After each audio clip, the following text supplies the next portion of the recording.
Video start करने से पहले ये बता दूं कि आप लोग स्लाइड्स पे ज़्यादा ध्यान मत दीजिएगा, ध्यान दीजिएगा वॉइस पे कि वो क्या बोल रहा है इंसान। क्योंकि स्लाइड्स इतनी जल्दी सारी स्लाइड्स मिलना बहुत ही मुश्किल है, क्योंकि ये इंट्रोडक्शन वीडियो है। तो इंट्रोडक्शन वीडियो में आप पूरी चीज़ें, हर चीज़ जो जो चीज़ मैं बता रहा हूँ, अब हर चीज़ की मैं स्लाइड सर्च करने जाऊँ और हर चीज़ की स्लाइड्स अगर डालूँ, उसमें मूवमेंट डालूँ, तो मुझे 4-5 दिन लग जाएंगे। तो इसलिए आप लोग केवल आवाज़ पे ध्यान दीजिएगा। हेलो स्टूडेंट्स, आज हम लोग स्टार्ट करेंगे 11th फिज़िक्स। तो सबसे पहले कोई चीज़ पढ़ने से पहले उसके बारे में जानना चाहिए कि ये क्या है। अगर हम लोग उसके बारे में जानेंगे तो हम लोगों को उसके लिए इंटरेस्ट जगेगा और हम लोग को ये पता चलेगा कि हम लोग को क्यों ये चीज़ पढ़ाया जा रहा है और उसका एप्लीकेशंस क्या क्या है। तो वो चीज़ें अपने आप दिमाग में चली जाएगी और समझ में आती जाएगी और याद भी रहेगा। नहीं तो ऐसे दिक्कत होती है याद करने में कोई चीज़ को। ठीक है, तो सबसे पहले फिज़िक्स की बात करते हैं। फिज़िक्स एक तरह से वर्ल्ड साइंस की ब्रांच है। साइंस की ब्रांच है जैसे कि बाकी ब्रांचेस की तरफ, केमिस्ट्री, बायोलॉजी, इन सब चीज़ों की तरह। अभी तो आप लोगों को इतना ही पता है, बाकी इसके बाद और भी सारी ब्रांचेज हैं साइंस की। तो फिज़िक्स एक एक वर्ड से रिलेटेड है, फिजिकल से। ठीक है, तो मतलब सुनने में दोनों सिमिलर लग रहा है ना, फिजिक्स और फिजिकल। तो फिजिकल वो चीज़ें होती हैं जिनको हम लोग टच कर सकें और देख सकें। तो उन सब चीज़ों में जो जो चेंजेस होते हैं, जो जो फेनोमिनास होते हैं उनको हम लोग ऑब्जर्व करते हैं और उसको हम लोग एक्सप्लेन करते हैं कि ऐसा क्यों हो रहा है। और बेस्ड ऑन हमारे पहले के नॉलेज और उसके बाद जो हम लोग नए नए लॉज बनाते हैं उसके उसके जैसे कि Newton's law of motion. Newton ने देखा गिर रहा है सेब, उसके बाद उसके ऊपर लॉ बना दिया कि ये ग्रेविटी का लॉ है।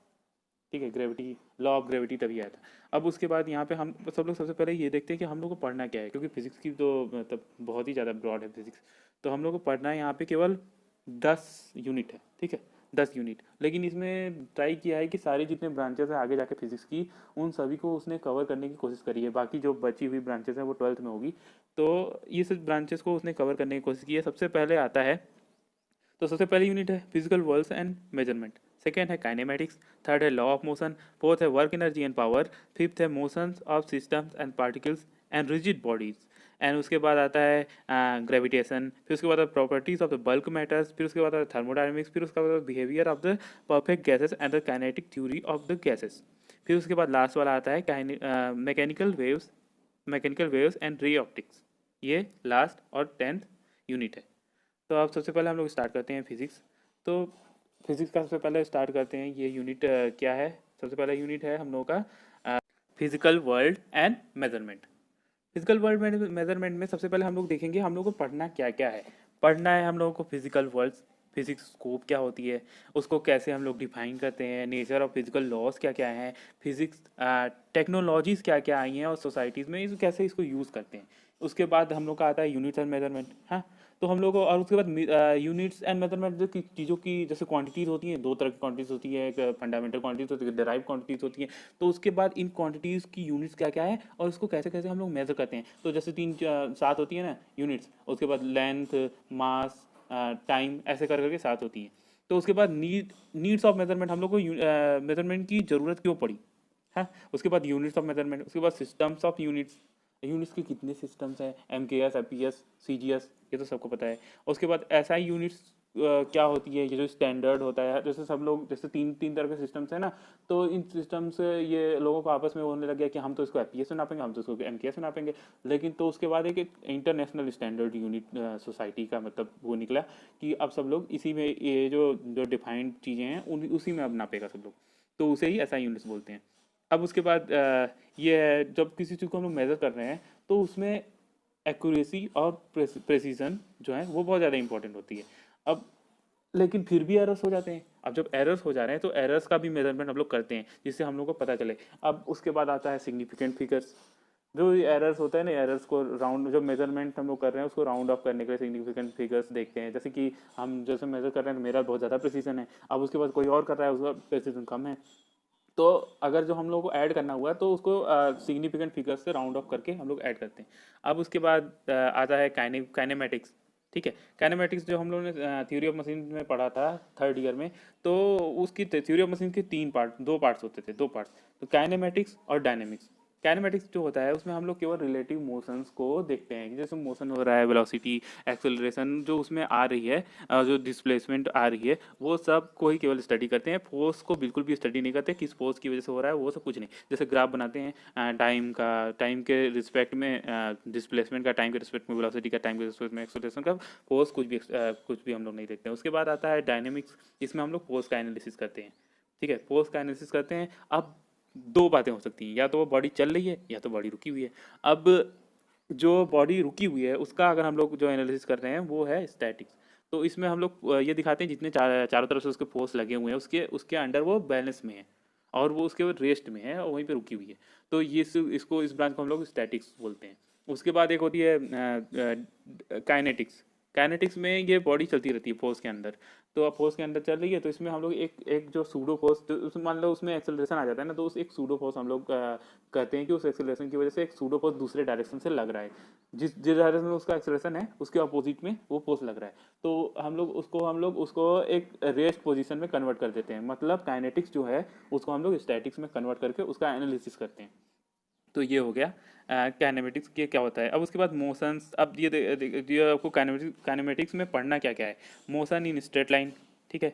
उसके बाद फ्रेम ऑफ रेफरेंस पढ़ना है कि मतलब जैसे कि मेरे रिस्पेक्ट में कोई चीज़ चल रही है, लेकिन उस बॉडी के रिस्पेक्ट में वो किसी दूसरे बॉडी के रिस्पेक्ट में अगर वो हो सकता है रेस्ट पे हो। जैसे कि ट्रेन में अगर आप बैठे हुए हो तो आपके रिस्पेक्ट में ट्रेन क्या है, रेस्ट पे है, लेकिन अगर हम बाहर खड़े हैं तो हम देखेंगे, कहेंगे ट्रेन चल रहा है और आप भी चल रहे हो। तो ये फ्रेम ऑफ रेफरेंस होता है। अब उसके बाद मोशन इन स्ट्रेट लाइन हो गया। पोजीशन, तो उसमें ग्राफ्स आते हैं सबसे पहले, ठीक है। ग्राफ्स आए, displacement time, velocity time, acceleration time, ये सब आता है। उसके बाद आ गया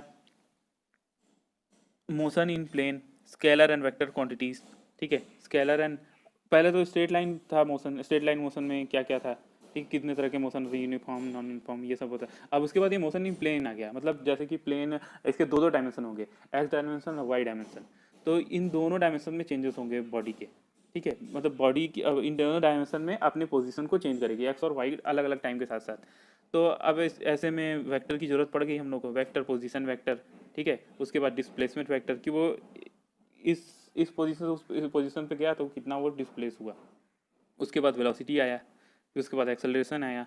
तो अब उसके बाद हम लोग को इसमें क्या क्या पढ़ना है वेक्टर्स में। वेक्टर्स में हम लोग को पढ़ना है ट्रायंगल लॉ। ट्रायंगल लॉ हम लोग को पढ़ेंगे वो एडिशन के लिए, एडिशन ऑफ वेक्टर में ट्रायंगल लॉ यूज़ होता है। उसके बाद वेक्टर्स क्या क्या, वेक्टर्स को जो हम लोग रिजोल्यूट करते हैं, एक्स और वाई डायरेक्शन में तोड़ते हैं। उसके बाद काइनेमेटिक्स इन टू डायमेंशन, जैसे कि काइनेमेटिक्स जैसे कि अभी बताया कि फोर्स का एनालिसिस नहीं करते हम लोग, केवल उसके वेलोसिटी, एक्सेलरेशन, डिस्प्लेसमेंट, ये सब चीज़ें करते हैं। तो अभी हम लोग स्ट्रेट लाइन में जब थे तो हम लोग एक ही डायमेंशन में कर रहे थे, लेकिन अब यहाँ पे दोनों डायमेंशन में करेंगे। अब उसके बाद प्लेन मोशन में एक और बहुत इंपॉर्टेंट चीज़ है, वो है प्रोजेक्टाइल मोशन। जैसे कि किसी बॉल को हम लोगों ने फेंक दिया ऊपर, हाँ, किसी एंगल पे फेंक दिया, तो वो एक प्रोजेक्टाइल पैराबोला बनाते हुए, प्रोजेक्टाइल बनाते हुए वो गिरेगा आगे जाके। तो उसके हर पॉइंट पे जो हम लोग एनालिसिस करते हैं उसे प्रोजेक्टाइल मोशन बोलते हैं। अब उसके बाद आ गया loss of motion. Loss of motions में सबसे पहले आ गया इनर्सिया। इनर्सिया क्या होती है? इनर्सिया किसी भी बॉडी की वो प्रॉपर्टी है जिसके अंडर वो जो चेंजेस आ रहा है उसको अपोज करता है, ठीक है। चेंजेस को अपोज कर रहा है, जैसे कि अब वो स्ट्रेट लाइन पे चल रहा है तो चलता ही रहेगा जब तक कि उसको कोई फोर्स ना लगे। अब उसके बाद अगर उसके ऊपर फोर्स भी लगा रहे हैं तो वो अपोज करेगा। तो अगर वो स्ट्रेट लाइन पे चल रहा है तो चलता ही रहेगा, और अगर रेस पे है तो रेस पे ही रहेगा। तो यही है मतलब इनर्सिया का लॉ। इनर्सिया जो होती है वो चेंज का अपोज करती है। अब उसके बाद न्यूटन्स लॉ, फर्स्ट लॉ हो गया, सेकंड लॉ हो गया, थर्ड लॉ हो गया। सेकंड लॉ जो है वो तो एपिसोड टू एम है। थर्ड लॉ जो है वो एक्शन रिएक्शन फोर्स है। किसी बॉडी के ऊपर जितना एक्शन लगाओगे वो उसके बराबर ही रिएक्शन देगा, ठीक है। अब उसके बाद आता है, इसी में ही है, फ्रिक्शन आ जाता है। अभी तो फ्रिक्शन नहीं था, अभी तो फ्रिक्शन नहीं था जब न्यूटन ने ये सब लॉज कहा, तो उन्होंने फ्रिक्शन को एनालिसिस नहीं किया कि किसके वजह से बॉडी रुक जा रही है। तो अब रियल लाइफ में ये है कि फ्रिक्शन आ जाता है। जैसे कि हम लोग किसी बॉडी को चला के छोड़ दें, अगर फ्रिक्शन नहीं रहता तो वो चलती ही रहती, लेकिन अब यहाँ फ्रिक्शन है इसलिए वो बॉडी रुक जा रही है। अब फ्रिक्शन एक तरह का लॉस है, इसलिए लॉसेस को हम लोग हमेशा कम करते हैं। अब कम करने के लिए क्या करेंगे? लुब्रिकेशन करेंगे। सरफेस जितने मतलब रफ होगा उतना ज़्यादा फ्रिक्शन होगा, तो हम लोग ट्राई करेंगे कि कम से कम फ्रिक्शन हो और सरफेस उतनी स्मूथ हो। उसके बाद आता है work energy and power. Work energy and power आता है। वर्क सबसे पहले मेन चीज़ है हम लोग का वर्क। वर्क जो होता है, जैसे किसी बॉडी के ऊपर फोर्स लगा रहे हैं तो उसमें डिस्प्लेसमेंट आ रही है। अब उसमें डिस्प्लेसमेंट आ रही है तो फोर्स इंटू डिस्प्लेसमेंट जो होता है, जितना वो डिस्प्लेसमेंट गया है, जितना वो डिस्प्लेस हुआ है, और उस फोर्स का मल्टीप्लिकेशन जो होता है वो वर्क होता है। मतलब हम लोगों ने इतना काम किया, यहाँ से यहाँ तक उसको डिस्प्लेस कर दिया। अब उसके बाद अगर टाइम के रिस्पेक्ट में उसी वर्क को हम लोग देखेंगे तो पावर आ जाता है कि मतलब ये इंसान इतना है कि इतने टाइम में इतना काम कर सकता है। उसके बाद आता है एनर्जी। जब किसी बॉडी के ऊपर हम लोग वर्क जो करते हैं तो उसके बॉडी के अंदर जो है वो एक तरह से हम लोग उसको वर्क दे रहे हैं, एनर्जी दे रहे हैं, तो उसके अंदर स्टोर हो जाती है। जैसे कि स्प्रिंग को हम लोग दबाएंगे, स्प्रिंग है उसको अगर दबाया तो उसके पोटेंशियल एनर्जी उसकी बढ़ गई, तो वो स्ट्रेच हुई। अब जैसे ही हम लोग छोड़ेंगे वो क्या होगा, वो एक्सपेंड हो जाएगा। तो मतलब वो उसके पास एनर्जी है काम करने का, तो पोटेंशियल एनर्जी है उसके पास और वो उस काम को कर दिया जैसे ही हम लोग छोड़े। उसके बाद motion and system of the particles and rigid body. तो रिजिड बॉडी क्या होती है? रिजिड बॉडी वो होती है जिसमें ऊपर चाहे जितना भी फोर्स हम लोग लगा लें, वो उसके अंदर जितने पार्टिकल्स हैं वो एक दूसरे के रिस्पेक्ट में डिस्प्लेस ही नहीं होंगे। मतलब जैसे कि कोई भी बॉडी सॉलिड है उसको हम लोग ये रिजिड बॉडी परफेक्ट तो नहीं मान सकते, लेकिन हम लोग एक तरह से उसको रिजिड बॉडी मान सकते हैं। जैसे कोई स्टोन है उसको हम लोग कंप्रेस कर रहे हैं तो उसमें बिल्कुल भी चेंज नहीं आ रहा है, लेकिन अब कुछ ज़्यादा ही फोर्स लगा टूट जाएगा। तो इसलिए वो परफेक्टली तो नहीं है, परफेक्टली तो नहीं है, लेकिन मान सकते हैं कि है वो रिजिड बॉडी। अब रिजिड बॉडी के अंदर कौन कौन से मोशन हो सकते हैं? जैसे इससे पहले हम लोगों ने क्या किया, इससे पहले हम लोगों ने स्ट्रेट लाइन मोशन किया, उसमें एक पार्टिकल होता है जो स्ट्रेट लाइन मोशन करता है। उसके बाद सेकंड जो होता है प्लेन वाला मोशन, उसमें पार्टिकल जो होता है प्लेन मोशन करता है। लेकिन यहाँ पे जो बॉडी है वो पूरी की पूरी बॉडी रोटेट कर रही है, या तो पूरी पूरी बॉडी मोशन कर रही है, पूरी बॉडी के पूरे पार्टिकल्स मोशन कर रहे हैं। तो हम लोग एक तरह से उसको कंबाइन करके पूरे पार्टिकल्स को एक ही रिजिड बॉडी में रख के उसको हम लोग करते हैं। तो जितने उसमें लग रहे थे उतने लॉस यहाँ पे भी लगेंगे। ठीक है, बस उसमें अब रोटेशनल मोशन एक अलग से आ जाएगा। रोटेशनल मोशन, अब रोटेशनल मोशन जो है तो एंगुलर मोमेंटम आ गया। उसके बाद फिर टॉर्क आ गया। टॉर्क की वजह जैसे अब उसे हिंज करके अगर हम लोग फोर्स लगा रहे हैं तो वो फोर्स जो होता है वो टॉर्क बन जाता है, एफ इंटू आर है। तो वो जो होता है, जो फोर्स जो था, जैसे पहले जो फोर्स जो था क्या कर रहा था, उसको डिस्प्लेसमेंट करने की थी नेचर। अब उस फोर्स को क्या नेचर हो गया कि वो उसको घुमा दे रहा है। रिजिड बॉडी को अगर हिंज करके हम लोग किसी के ऊपर फोर्स लगाए तो वो रोटेट करने लग जाएगी। तो ये हम लोग का है कि ये है टॉर्क। तो मतलब इसमें जो हम लोग एनालिसिस करते हैं वो किसी रिजिड बॉडी की ही एनालिसिस हो रही है, मतलब उसके सारे पार्टिकल्स की एज अ बल्क एनालिसिस हो रही है। उसके बाद आता है हम लोग का ग्रेविटेशन। ग्रेविटेशन जो आता है, जैसे न्यूटन बैठे हुए थे, सेब गिरा तो उन्होंने बता दिया कि कोई चीज़ है जो अर्थ जो है वो खींच रही है सेब को। ठीक है, तो उसी चीज़ को उन्होंने करते करते बता दिया कि यही है ग्रेविटेशनल पुल, ग्रेविटेशनल फोर्स। तो उसके बाद Kepler's law of planetary motion, और केपलर ने प्लानट के ऊपर ही वो पूरा कर दिया कि ये इलिप्स में प्लानट जो है चक्कर लगाते हैं, उसके बाद वो उनकी वेलोसिटी उसी के अकॉर्डिंग होती है, चेंज होती है, और कितना फोर्स लगता है, प्लानट किस तरह से मोशन उस फोर्स को बैलेंस करके किस तरह से मोशन करता है। अब उसके बाद प्रॉपर्टीज़ ऑफ बल्क मैटर। उसके बाद बल्क मैटर की हम लोग प्रॉपर्टीज़ पढ़ते हैं, कौन कौन सी प्रॉपर्टीज़ हैं। जैसे कि कोई मैटर है, बल्क मैटर में आ गया जैसे कि फ्लूड है और सॉलिड है। फ्लूड में गैसेस और लिक्विड दोनों आ जाते हैं।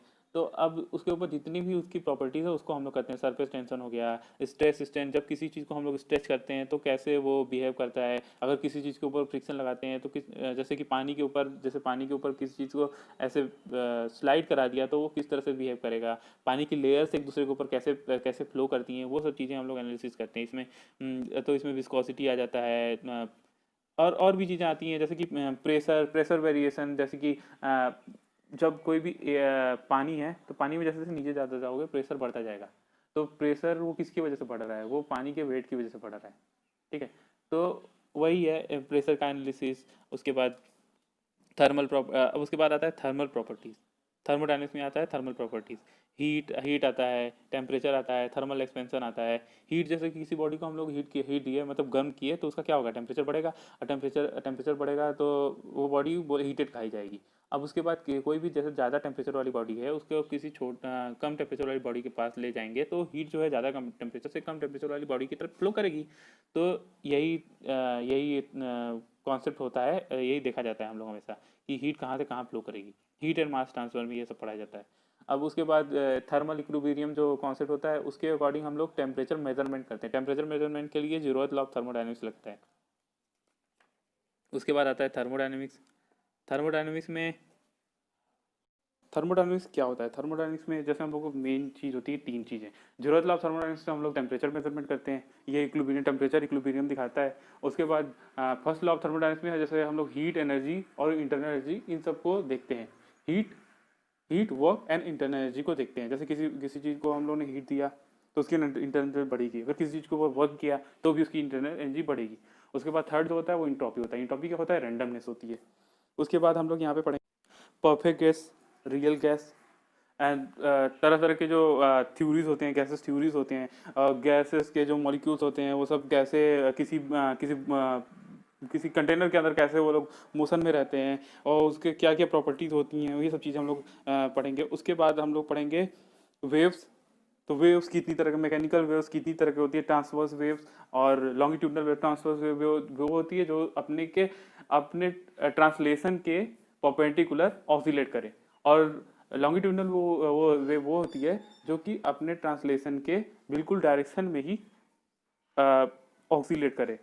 उसमें उसमें कंप्रेशन और एक्सपेंशन होता है, और ट्रांसवर्स वेव में पिक्स एंड वैलीज होती हैं। उसके बाद लास्ट चैप्टर है हम लोग का ray optics and optical instrument. Ray optics में वही रे की हम लोग स्टडी करते हैं। वेव रे भी मतलब ये जो लाइट भी है वो भी एक तरह की वेव ही है। तो इसमें जो वो वेव आ रही है उसके बाद वो किसी सरफेस पे इंसिडेंट हुई, उसके बाद रिफ्लेक्ट हुई।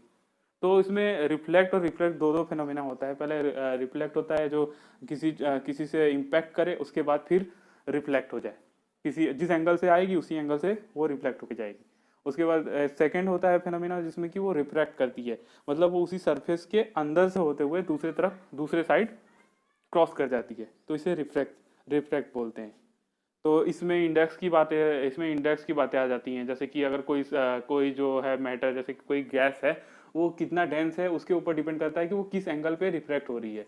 जैसे कि पहले तो मीडियम सेम था, वो गैस से ही टकरा के गैस में ही वापस आ रहा था, लेकिन अभी गैस से टकरा के कहाँ जा रहा है? ग्लास के अंदर जा रहा है। तो ग्लास के अंदर अगर जा रहा है तो अगर ग्लास जो है एयर से डेंसर होता है, तो उसमें जो लाइट जो वेव होगी वो थोड़ी अपने बेंड हो जाएगी, जो नॉर्मल होगा उसकी तरफ बेंड हो जाएगी। तो वो रिफ्लेक्शंस के लॉ होते हैं, ये सब चीज़ पढ़ना है। अब उसके बाद ये लॉस के ऊपर कैसे ऑप्टिकल इंस्ट्रूमेंट्स बनाए, जैसे टेलीस्कोप है और उसके बाद माइक्रोस्कोप है, ये सब चीज़ें जो हम लोग बनाए हैं उसको हम लोग कैसे उसी के ऊपर बेस करके कैसे बनाए, ये सब चीज़ें हम लोग पढ़ते हैं। और उनकी एनालिसिस भी हम लोग को पढ़ना है, जैसे कि फोकल लेंथ, ये सब चीज़ें निकालना हम लोग को पढ़ना है। तो ये इतना ही कोर्स है आप लोगों का, और इसी को ही पढ़ना है और डिटेल में पढ़ना है। ये तो अभी इंट्रोडक्शन था, इसलिए अब हर चीज़ थोड़ी ना बता सकते एक वीडियो में, तो इसीलिए कुछ चीज़ें बताई जो नॉर्मल समझ में आ जाए और लोग उसको समझ के एक तरह से उस सब्जेक्ट को, चैप्टर को समझ सके कि इसमें पढ़ना क्या है। और मेन चीज़ यहाँ पे ये है कि आप लोग सेफ रहिए, हाथ धोते रहिए, मास्क पहनिए, घर आके डायरेक्ट हाथ धुलिए, क्योंकि अगर सेफ रहेंगे, हेल्दी रहेंगे तभी पढ़ पाएंगे। ठीक है, तो स्टार्ट करेंगे बाद में सारी चीज़ें जो है। अभी तो बस इंट्रोडक्शन दिया है, उसके बाद अब सारी चीज़ों को डिटेल में पढ़ेंगे, तब और भी अच्छा लगेगा।